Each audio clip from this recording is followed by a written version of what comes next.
Hey guys, thanks for tuning in again. So what we've been working on here off and on this last week is this fence here.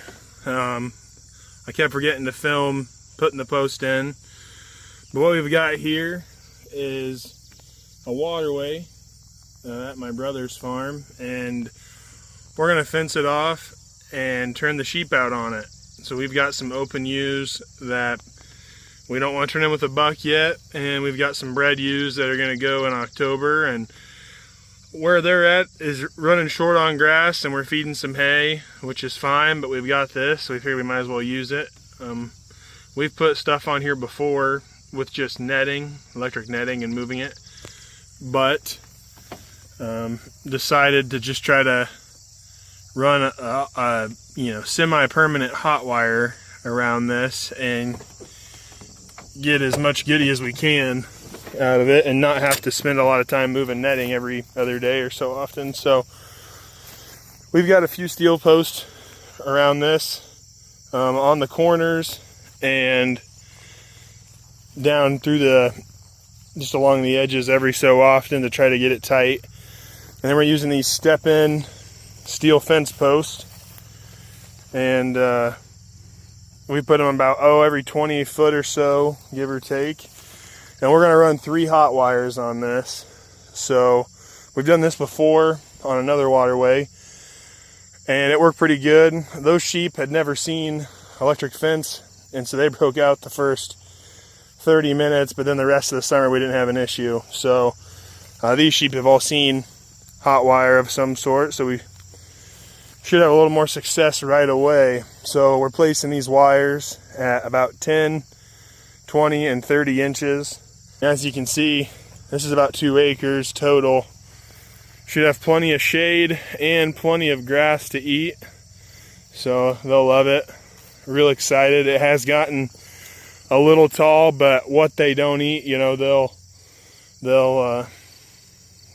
kind of trample in the ground, and we'll just kind of bring them back, hoping to use this next year even earlier. I'd really like to actually, when it's time to wean, bring the ewes here and get them on some good grass and stuff. So yeah, just wanted to show you guys what was going on. I'll try to bring you guys back as we progress. Okay guys, it's getting late here, and I wanted to kind of show you what we got going on before it gets too dark. So I'm about halfway around with the last strand, and this is kind of what we're looking at for a finished product. So that top wire is probably just about 26, 27 inches. Here's the inside, what we're dealing with. So we skip the bottom, and it just goes every other one till you get to 3 wires. We'll leave the top 2 hooks empty. And all we're using is a poly wire. It's not a rope, it's not a tape, just a wire. We've used this. This is all I've ever used actually, in terms of just like individual strands. So always got along real well. And then we'll run a jumper wire, and hopefully we can run these 3 off of one fencer. We've done it before. So it shouldn't be an issue. Most of the fence is pretty clean. They mowed the hay, and then we just went around the edge here. So this is kind of what we're looking at. I know it's not the best, being that it's getting late, but yeah. Hopefully that kind of answers any questions that may pop up, and kind of explain why we're doing what we're doing. So this is just kind of a temporarily permanent alternative to building a fence. We got this done, in the evenings. Should be less than a week compared to actually building a fence. And it's a waterway. You can see back there, this thing takes on quite a bit of water at times, and so I think this will work best for us. But I just wanted to give you guys an update here before it got too dark. We should wrap up the wire this evening, and then we'll set up a fencer, and it'll be time to drop off our sheep. Okay guys, it's the next night here, next evening. Just ran out here after work, kind of been dodging a light rain all evening. So what we've got here is our fencers. Trying out two options. First I've got a solar fencer from Gallagher. This is a self-contained unit. It's going to charge itself. We don't have to worry about it, in terms of switching out batteries. We just check it. And I've got 2 grounding rods and a post here. I know there's a lot better ways to do it, but this seems to work for us. And then I'm just going to test it with our fencer here. And we've been getting around that 2 to 2.5. There's a little bit below. So that would probably work in this instance.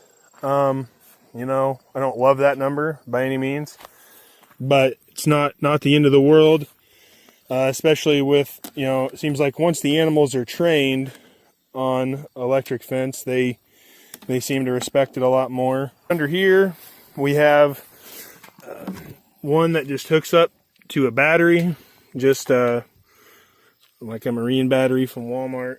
You have to charge every so often, and it's a lot stronger battery. Gives us a better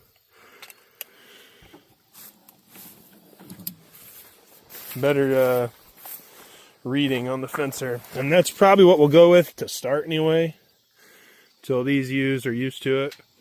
So yeah, we're getting up around 5 there.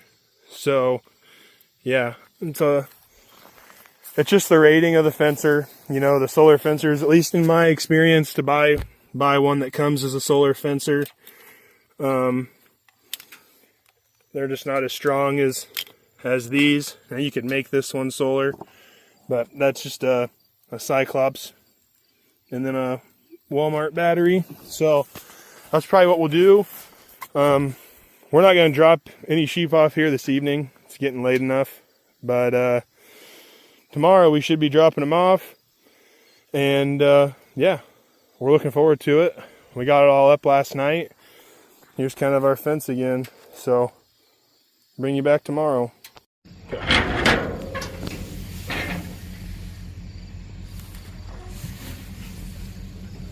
Come on, girls.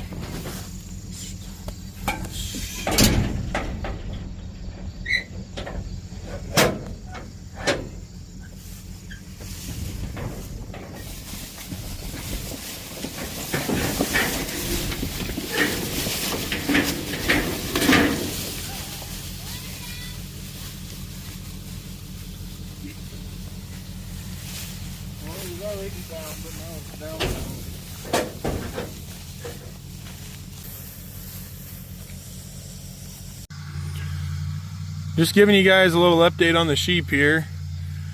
As you saw when we let them go, I didn't put a gate in this pasture. I don't really plan on going in and out a lot, but they kind of took the wire, so we fixed that real quick. But they've kind of made this their home base. There used to be a big patch of weeds right in the middle there, and they've got her knocked down pretty good. So they'll kind of stay here, I think, most of their time, and venture out and work their way out from here. So seem to be doing real well. We have 26 head total here, and these are all open, and will be part of the breeding flock that we breed late fall, early winter, and lamb next spring. So they seem to really like it, and we'll bring you guys back and kind of update you on how they're doing on this. So the 3-wire seems to be working great. They kind of got up against it last night, and seem to be really respecting it. I haven't got out yet. We will keep you guys updated. Hey guys, just wanted to show you this group of bred ewes we have here. So we took all the open ewes over to that pasture at my brother's house. They're doing good, really hitting the grass hard there. And it's been pretty dry, really. I think we've had 1 day of rain in the last 4 to 6 weeks. So we've been spoiled this year. When July we had rain every other, every third day. So with these guys though, 8 are confirmed bred, 2 are exposed, they might be, you know, a couple weeks later. And then there's that lamb right there. We weaned her when we took the rest to pasture, and she's just on hay and grass with these guys. That's something else we'll do probably in another video, is kind of set up a creep pen for her, have it ready for these newborn lambs, and then we're ready to rock and roll. They're looking really good, really close. I've noticed just this week we're starting to get some bags forming even, so really excited to get going with that and see what we can get out of them. This will be our first time lambing in the fall. We bought them bred that way. It can be tough to get them to breed out of season, and I really don't want to have too many lambs going through the winter, just with our lack of facilities here. You know, we don't have a big hoop or even really a nice barn to put them in all winter. So, but this group was a nice group, and it's something we wanted to try a little bit too. We're really excited to start lambing these guys, see what we can get out of them, get some new lambs on the ground, and we are excited to take you guys along with us for that. So with that, we'll see you in the next video, and thanks for watching.